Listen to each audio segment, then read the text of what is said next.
Olá pessoal, estamos aqui novamente fazendo aqui uma pequena revisão a respeito dos temas que a gente analisou durante o nosso segundo bimestre e vamos fazer essa revisão através aí de uma resolução de questões bem simples sobre os temas mais importantes que a gente viu. O primeiro tema, pessoal, é a hora extra, a jornada extraordinária. Então, vamos responder aqui uma questão bem simplesinha sobre esse tema e trabalhar um pouquinho sobre ele. Explique os requisitos necessários para a validade da prorrogação da jornada de trabalho. Gente, o que deve haver no contrato de trabalho, na relação entre empregado e empregador, para que essa jornada de trabalho ela possa ser prorrogada? Primeiro ponto, pessoal, é que deve haver um acordo escrito autorizando essa prorrogação de jornada, tá certo? Seja um acordo individual, seja ele um acordo coletivo, mas deve haver um acordo escrito autorizando. Se não houver esse acordo, o empregador não pode exigir do empregado que ele prorrogue extraordinariamente a sua jornada, tá certo? Importante a gente destacar, pessoal, aqui, em tudo, né, o que determina o artigo 61 da CLT. Ele preza, pessoal, aqui, ele determina a questão da prorrogação de jornada no caso de força maior, no caso de serviços inadiáveis, tá? Então, nos termos que estão estabelecidos aqui no artigo 61, é possível a prorrogação de jornada de trabalho, tá? Mesmo que não haja acordo escrito regulamentando o tema, tá certo? Importante ainda, pessoal, nesse artigo 61, que ele estabelece, no caso aqui da prorrogação de jornada de trabalho por força maior, é a única possibilidade em que o empregado menor de 18 anos ele pode ter a sua jornada de trabalho ordinária e prorrogada, tá certo? Então, importante a gente ficar atento a esse ponto, a esse tema, tá certo? Gente, outro ponto.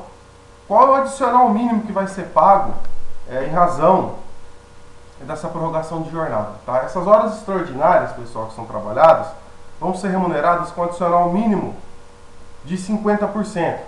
Nada impedindo, evidentemente, que acordo ou convenção coletiva fixe adicional diverso, adicional maior. Tá?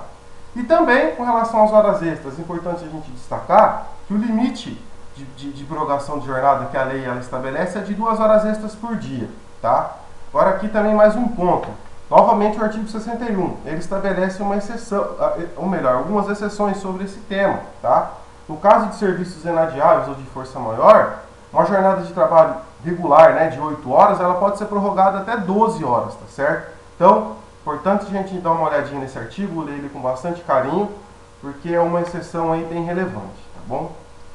Pessoal, dando continuidade, vamos falar um pouquinho sobre o banco de horas também, que a gente viu, é um tema bem importante, bem relevante. O que é o banco de horas? Explique, né, a questãozinha que a gente estabelece aqui, que é o banco de horas. Pessoal, o banco de horas nada mais é do que um regime de compensação de horas, né, que a gente viu, mas é um regime de compensação anual, então ele vai ter validade de 1 ano, tá? Quais são as características importantes dele, além dessa, né, que ele é um regime de compensação de horas anual?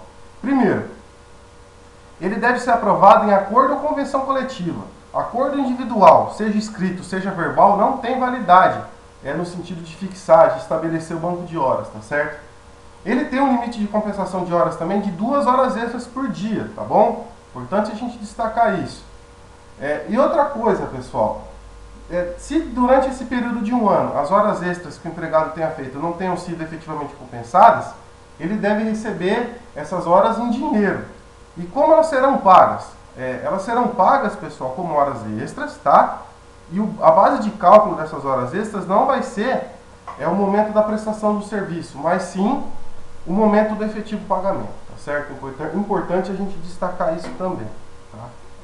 Correndo um pouquinho mais no tema, pessoal, destacando evidentemente aquilo que a gente entende como matérias um pouquinho mais difíceis, mais problemáticas, tá? Vamos falar um pouquinho também sobre salário e sobre remuneração. De acordo com os conceitos vistos em aula, conceitue salário e remuneração apontando as suas diferenças. Gente, primeiro ponto. O que é salário? Salário é qualquer tipo de contraprestação, seja ela monetária, seja ela em utilidades, em bens, que o empregador ele destina ao empregado em razão da prestação de serviço por este, né, da utilização da sua força de trabalho, tá? Então, qualquer tipo de pagamento, vamos colocar dessa forma, que é feito diretamente pelo empregado, ou melhor, pelo empregador ao empregado, tá? Então, salário é isso. E remuneração? A remuneração, ela engloba tudo isso que eu falei a respeito de salário, né? Pode ser aí o salário propriamente dito, adicionais, gratificações, etc. E também aqueles pagamentos, aquelas vantagens que o empregado ele recebe em razão da prestação do seu serviço, em razão do exercício da sua atividade laborativa, mas pagos por terceiros, que são as gorjetas e são as gueltas, tá certo? Então, as gorjetas e as gueltas que são pagas, evidentemente, por terceiros, não pelo empregador, mas que tem total relação com o exercício da atividade laborativa, vão se agregar ao salário, nesse sentido, né, nesse conceito que a gente colocou, e vão formar o conceito de remuneração, tá certo? Então, esse é o conceito que a gente adota. Muito embora na doutrina a gente encontre aí conceitos diferentes, esse é o conceito que, pedagogicamente, a gente entendeu mais adequado de transmitir a vocês, e é o conceito que o Sérgio Pinto Martins ele defende, tá bom? Então, é importante a gente destacar isso. Pessoal, apenas uma observação aqui com relação às gorjetas, tá? E também, né, por consequência, as gueltas, tá?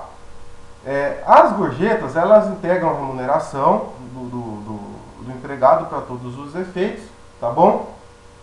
Mas, importante a gente ficar atento às exceções que são constantes na súmula 354 do TST, tá?